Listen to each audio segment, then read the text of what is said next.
Hola, bienvenidos a este video.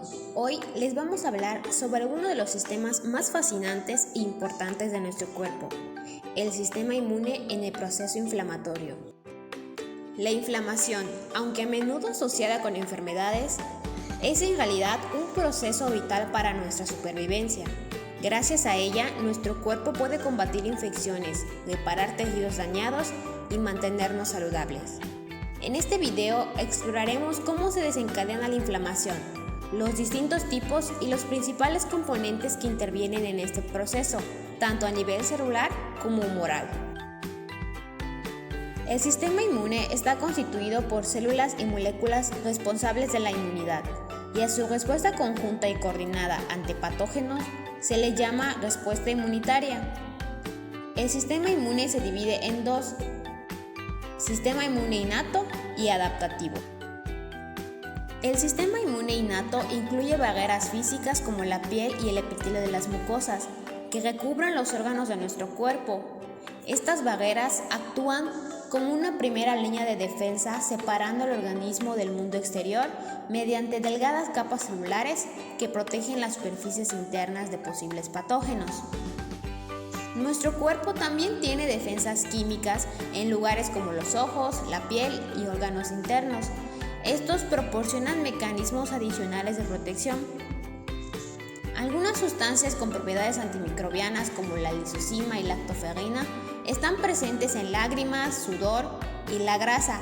Estas crean un ambiente hostil para muchos microorganismos.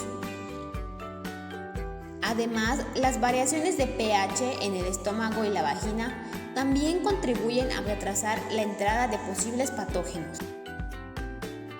La inmunidad innata tiene distintos mecanismos que impiden o retrasan la entrada de patógenos. La respuesta inflamatoria comenzará cuando estos se vean superados. La inflamación es una respuesta homeostática del organismo a diferentes agresiones endógenas o exógenas. Forma parte de la respuesta inmune innata y tiene como objetivo concentrar moléculas y células, eliminar microorganismos, reparar tejidos y vincular la respuesta inmune innata con la adquirida. Tradicionalmente, la inflamación aguda se ha definido por los 4 signos cardinales descritos por Celsus. El calor, definido como un aumento de temperatura local. Enrojecimiento causado por vasodilatación. Edema, un producto de la acumulación de líquido. Y por último, el dolor. Virchow complementó esta descripción al agregar la pérdida de función, un signo más propio de la inflamación crónica. Las respuestas inflamatorias agudas comienzan cuando los microbios atraviesan las barreras epiteliales o cuando se lesiona algún tejido. Después, los patrones moleculares asociados a microorganismos patógenos, PAM, y los patrones moleculares asociados al daño, DAM, activan las células centinela como los macrófagos, las células dendríticas y los mastocitos. Existen dos tipos de factores que desencadenan la inflamación. Hablaremos primero de los factores exógenos. En este ejemplo vemos un tipo de daño por un factor biológico. Estos son reconocidos por receptores, reconociendo a patrones moleculares. El sistema inmunitario innato también reconoce moléculas endógenas que producen o liberan células dañadas o que se están muriendo. Estas sustancias se denominan patrones moleculares asociados a daño. El sistema inmunitario innato reconoce productos microbianos que son, a menudo, esenciales para la supervivencia de los microbios. Un ejemplo de una diana de la inmunidad innata que es esencial para los microbios es el ARN vírico bicatenario, que es un intermediario esencial en el ciclo vital de muchos virus. Los DAM pueden producirse como resultado del daño celular causado por infecciones, pero también pueden indicar una lesión estéril de las células causadas por muchas agresiones, como toxinas químicas, quemaduras, traumatismos o pérdida de riego sanguíneo. Las células que mueren por apoptosis no suelen liberar DAM. El sistema inmunitario innato usa varios tipos de receptores celulares, presentes en diferentes localizaciones de las células, y moléculas solubles en la sangre y las secreciones mucosas que reconocen PAM y DAMP. Estos receptores son expresados en fagocitos, principalmente macrófagos y neutrófilos. Las DC, las células epiteliales que componen la interfaz de barrera entre el cuerpo y el ambiente externo, los mastocitos y muchos otros tipos de células. Algunas moléculas de reconocimiento de patrones, como miembros de la familia de receptores tipo TOL, TLR y receptores tipo lectina, se expresan en la superficie celular, donde pueden unirse a patrones moleculares asociados a microorganismos patógenos extracelulares.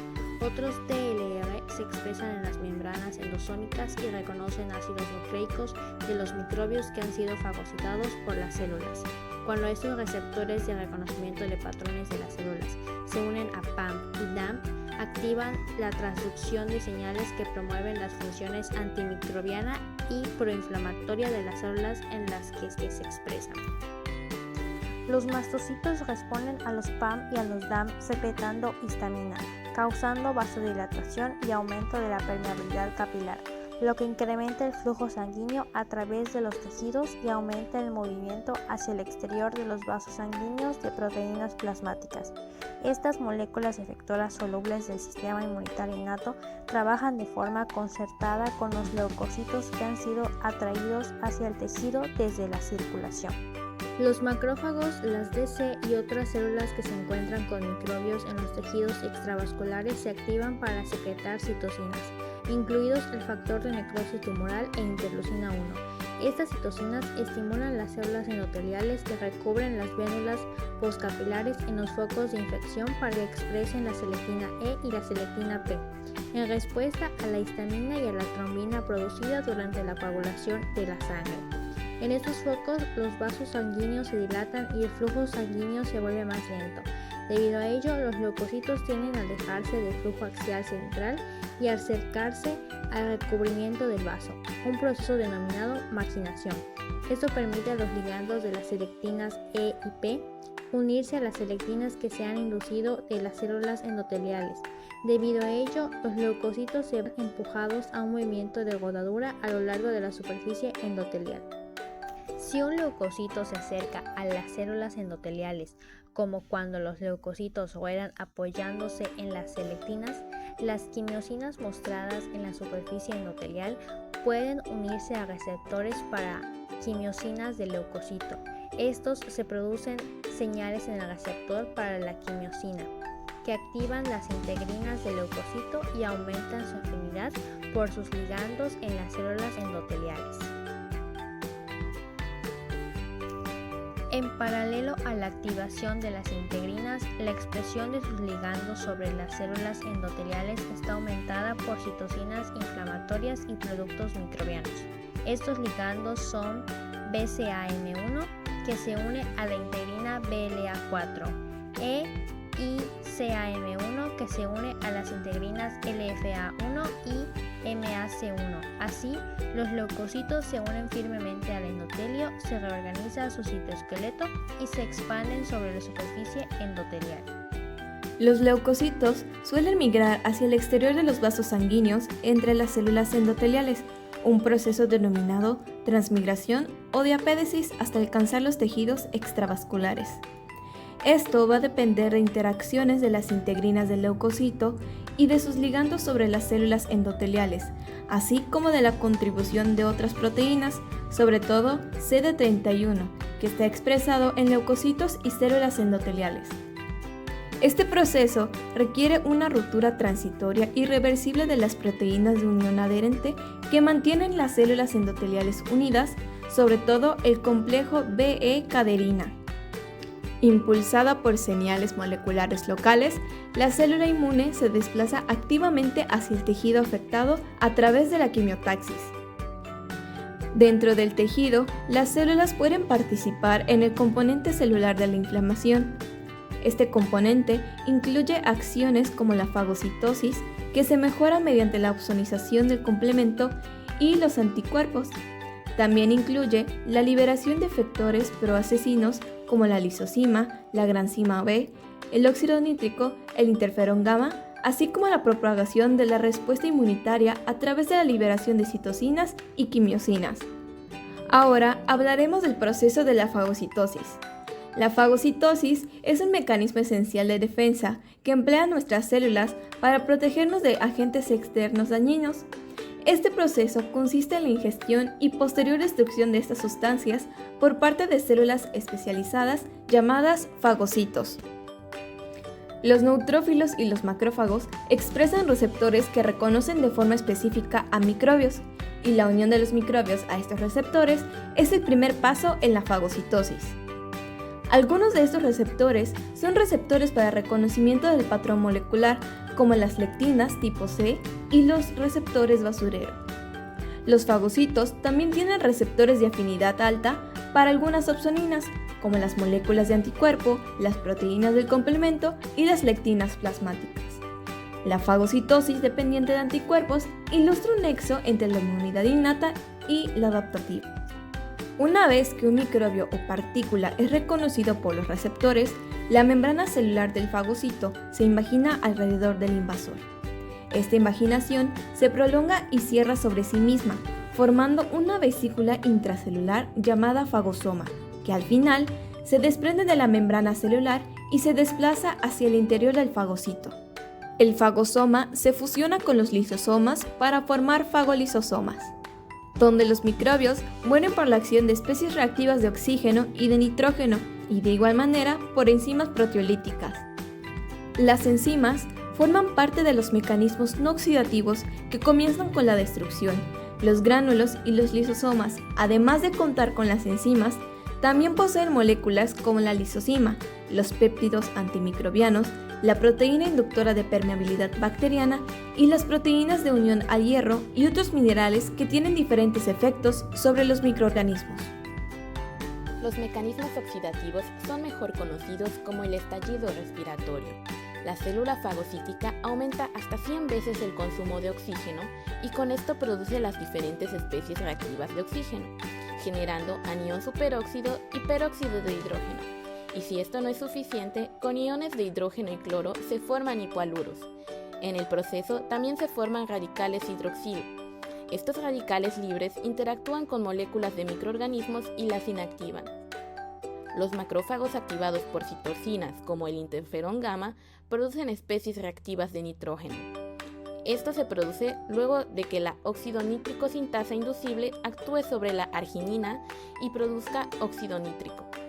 A su vez, este reacciona con el anión superóxido de las especies reactivas de oxígeno para formar peroxinitrito y dióxido de nitrógeno, que son muy tóxicos para los microorganismos. Finalmente, los restos son eliminados por exocitosis. Resolución de la inflamación. La respuesta inflamatoria aguda es una forma eficaz de limitar la propagación microbiana y promover la cicatrización de heridas. Sin embargo, no está destinada a estar activa durante mucho tiempo. Por lo general, después de una respuesta inflamatoria aguda, debería haber una etapa de resolución, donde un nuevo conjunto de moléculas reguladoras entra en acción para controlar la respuesta inmunitaria. Investigaciones más recientes han demostrado que la resolución es un proceso activo que utiliza varios mecanismos y mediadores distintos para disminuir la inflamación y promover la cicatrización de las heridas.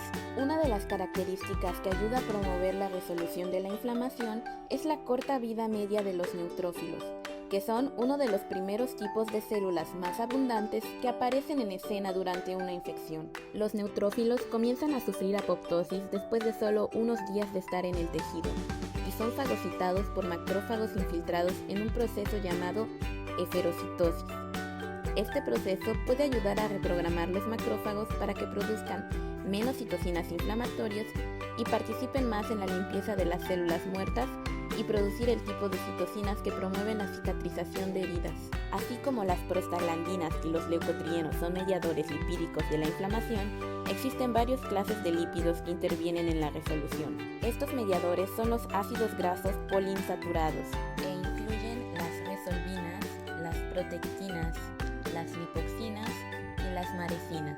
Estos lípidos tienen una amplia gama de efectos pro-resolución, que incluyen la producción de citocinas antiinflamatorias, la eferocitosis, la disminución de la quimiotaxis, la disminución de la expresión de moléculas de adhesión y la disminución de la permeabilidad vascular. La fase de resolución también implica la reparación de tejido dañado, que incluye la angiogénesis, es decir, el crecimiento de nuevos vasos sanguíneos, la proliferación de células epiteliales y la deposición de proteínas de la matriz extracelular, como el colágeno, para restaurar el tejido a su función adecuada. Sin embargo, cuando un tejido no pasa por esta fase de resolución por diferentes razones, el resultado es una inflamación crónica. La inflamación crónica puede llevar a consecuencias extremadamente negativas, como cicatrices o heridas y úlceras que no cicatrizan. Un entorno inflamatorio crónico también puede ayudar a promover el cáncer. Como todo lo demás en inmunología o quizás en biología en general, la clave es siempre el equilibrio. Una respuesta inflamatoria equilibrada será lo suficientemente fuerte como para contener y eliminar los patógenos, a la vez que se resuelve adecuadamente para que el tejido pueda curarse y volver a la homeostasis.